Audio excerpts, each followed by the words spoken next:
ፓርቲው በሰባተኛው ጠቅላላ ምርጫ የመወዳደሪያ ምልክትና ማኒፌስቶውን በወላይታ ሶዶ ከተማ ይፋ አድርጓል። የደቡብ ኢትዮጵያ ክልል ብልጽግና ፓርቲ ቅርንጫፍ ጽህፈት ቤት ኃላፊ አቶ ገብረ መስቀል ጫላ በመድረኩ እንደገለጹት ኢትዮጵያ በቀደሙ መንግስታት አኩሪ ስልጣኔዋን ማስቀጠል ባለመቻሏ ለዘመናት ለድህነትና ኋላ ቀርነት ዳርጓት ቆይታለች። መንግስታት የነበሩ የፖለቲካና የዲሞክራሲ ስብራት መጠገን ባለመቻላቸው ሀገራችን ለዘርፈ ብዙ ችግሮች እንደዳረጋትም አቶ ገብረ መስቀል ጠቁሟል። የብልጽግና ፓርቲ ባለፉት የለውጥ ዓመታት ሁለንተናዊ ስብራቶችን በመጠገን ስኬት ማስመዝገቡን አብራርቷል። ባለፉት የለውጥ ዓመታት የሀገራችን ሁለንተናዊ ስብራቶችን ለመጠገን ብልጽግና ፓርቲ በወሰደው አኩሪ እርምጃ አዲስ የብርሃን ችቦ ይዞ መላ ኢትዮጵያውያንን ያሳተፈ የለውጥ ጉዞ በስኬት የታጀበ እንዲሆን አድርጎታል። የብልጽግና ፓርቲ የተግባቦት ዲሞክራሲ በመክፈት አካታችነትን በተግባር ማረጋገጡንም ተናግሯል። ሀገራችን የነበሩ ጽንፍ አስተሳሰቦች ወደ መሃል እንዲመጡ ትናንት የነበሩ ቂምና ቁርሾችን በተገቢው ለማከም የሚያስችል እውነተኛ ህብረ ብሔራዊ ወንድማማችነት እና እህትማማችነት እሴት እየጎለበተ እና በተለያዩ ሀሳቦች ላይ ሁሉም ዜጋ እኩል ተሳታፊነትና ተግባቦት እንዲኖር በብቃት እየሰራ የሚገኝ ፓርቲ ነው። በየደረጃው ተጠቃሚነት ለማረጋገጥ በተሰጠው ትኩረትም በኢኮኖሚ ዘርፍ መነቃቃት በተግባር ማረጋገጥ ተችሏል ብሏል አቶ ገብረ መስቀል ጫላም።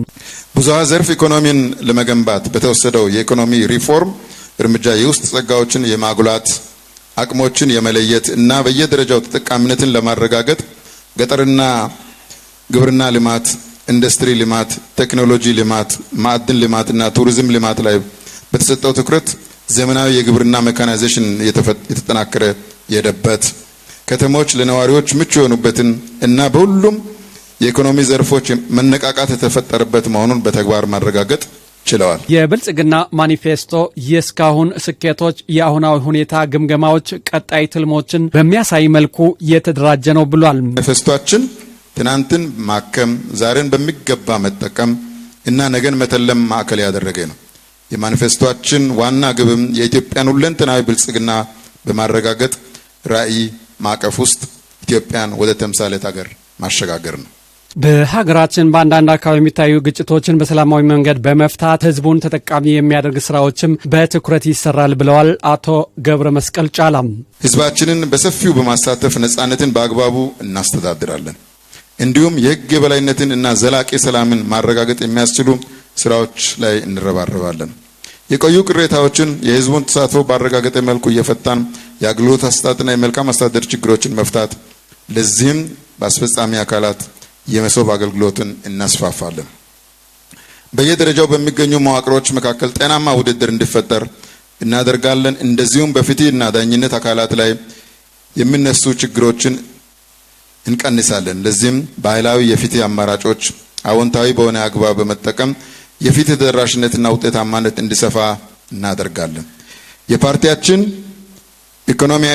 የኢኮኖሚ ፕሮግራም ተፈጻሚ እንዲሆን በሂደቱም የአርሶ አደርና የአርብቶ አደሩን ኑሮ ለማሻሻል አዳዲስ የልማት ኢኒሼቲቮችን በመቅረጽ ለውጤታማነት እንተጋለን። አካታች የማህበራዊ ስርዓትን ተግባራዊ በማድረግ ጤናማና የተማረ ዜጋ እንዲፈጠር የበጎ ተግባራት ከወትሮ በበለጠ እንዲጎላ በቁርጠኝነት ለመስራት እንተጋለን። በትብብርና በፉክክር መካከል ሚዛንን በመጠበቅ ለዜጎቻችን ቅድሚያ በሚሰጠው የውጭ ጉዳይ እይታችን መሰረት በማድረግ ከጎረቤት ሀገራት ጋር በቅንጅትና በትብብር በመስራት እንዲሁም የውሃ ሀብታችንን በፍትሃዊነት ለመጠቀምና ፍትሃዊ የባህር በር ጥያቄያችን አዎንታዊ ምላሽ እስኪያገኝ ድረስ በከፍተኛ ጥረት እንሰራለን።